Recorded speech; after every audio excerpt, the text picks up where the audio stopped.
میں اور آپ کیا حیثیت رکھتے ہیں؟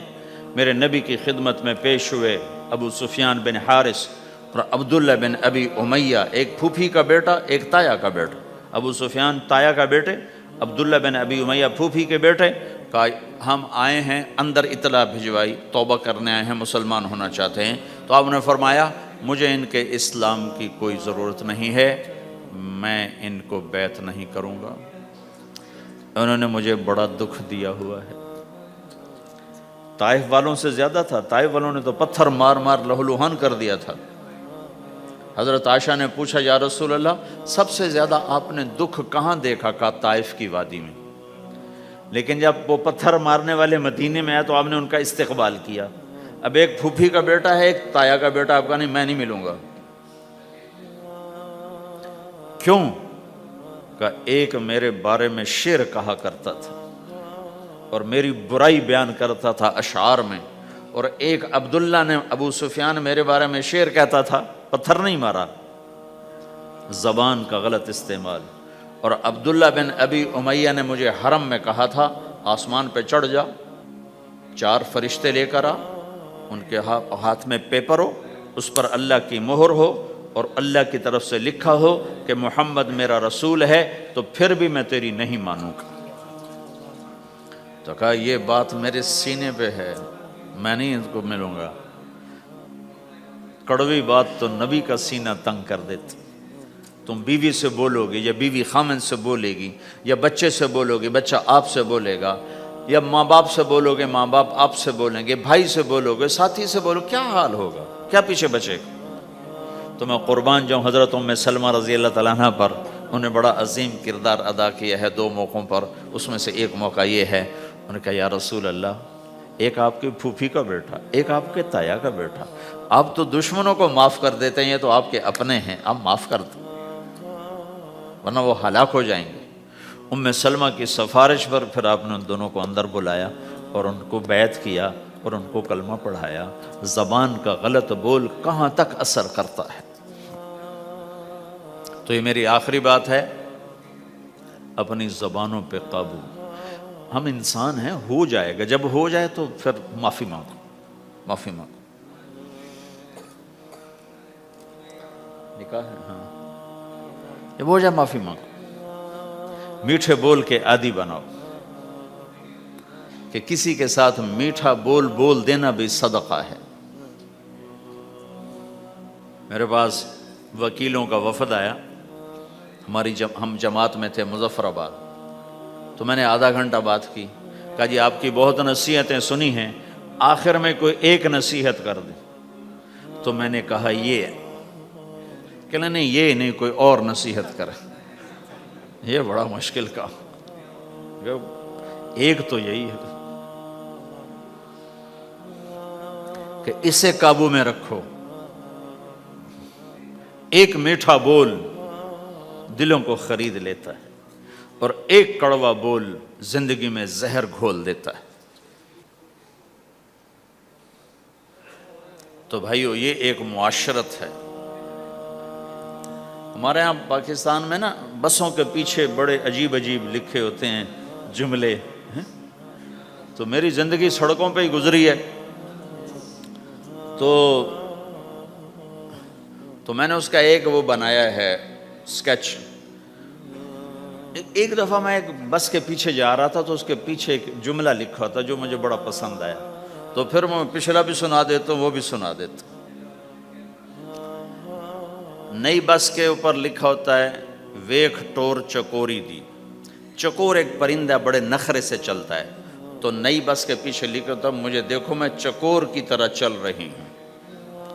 جب ذرا پرانی ہو جاتی ہے تو اس کے پیچھے لکھا ہوتا ہے ہارن دے کر پاس کریں۔ جب زیادہ پرانی ہو تو پھر اس کے پیچھے لکھا ہوتا ہے یا پاس کر یا برداشت کر۔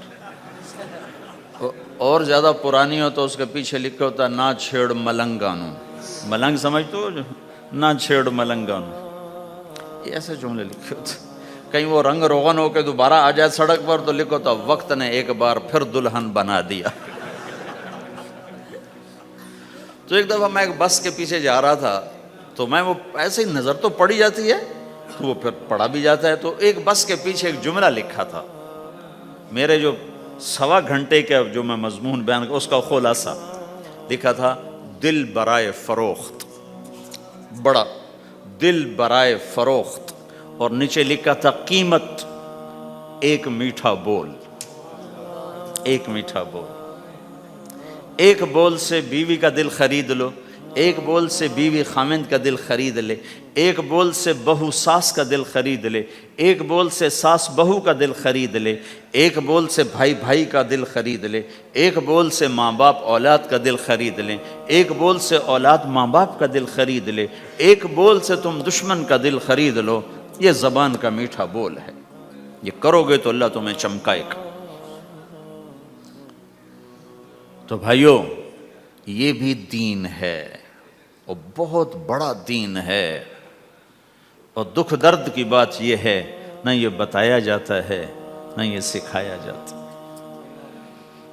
زیادہ زور عبادات پر ہی ہے۔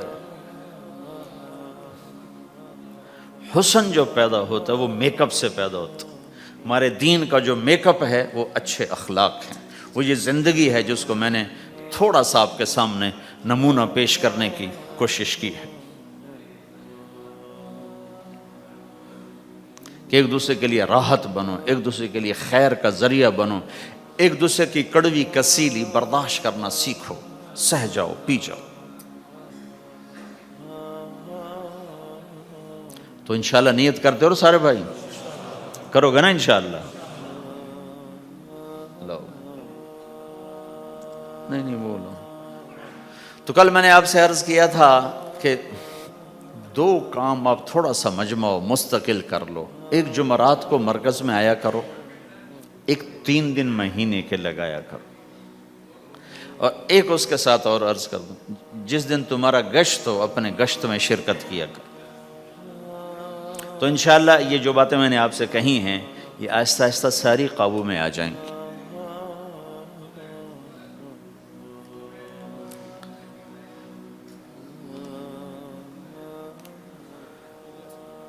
صالحہ بنت محمد الیاس، اچھا، احمد اسماعیل، یہ ہے۔ مہر کتنا ہے؟ $1700 نقد۔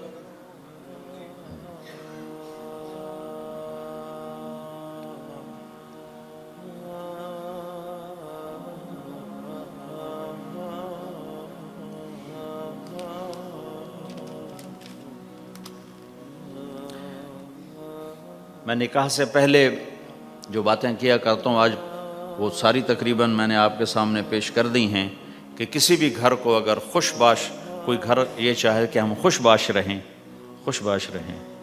تو ایک دوسرے کی برائیاں دیکھنا چھوڑ دیں، ایک دوسرے کی کمیاں پکڑنا چھوڑ دیں، ایک دوسرے کو تانا دینا چھوڑ دیں، ایک دوسرے کے عیب چھپائیں، اپنے گھروں میں غیبت نہ کریں، کسی کی برائی نہ کریں، اپنے بچوں کو بھی اس کا عادی بنائیں، نہ کسی کی کریں نہ کسی کی سنیں۔ میں نے اپنی زندگی میں بہت کم لوگ دیکھے ہیں جو اس چیز پہ عمل کرتے ہیں۔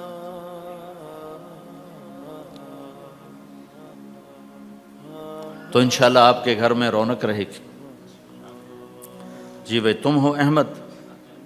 اچھا، مجھے فیس کیا دو گے؟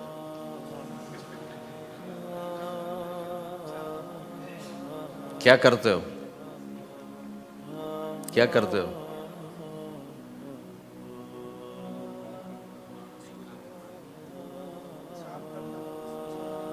چار مہینے لگاؤ گے تبلیغ میں؟ رحم فرما دے یا اللہ، دنیا بھی گئی آخرت بھی جا رہی ہے، اے کریم آقا ہم سے راضی ہو جا، راضی ہو جا، ہو جانا یا اللہ، ہو جانا یا اللہ۔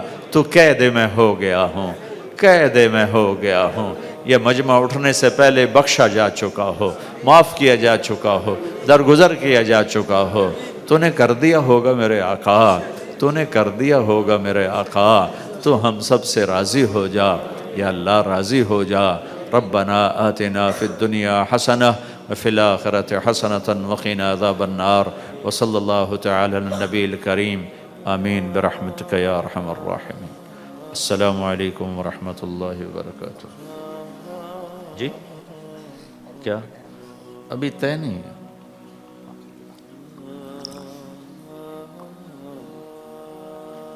اللہ آپ لوگوں کو جزائے خیر عطا فرمائے.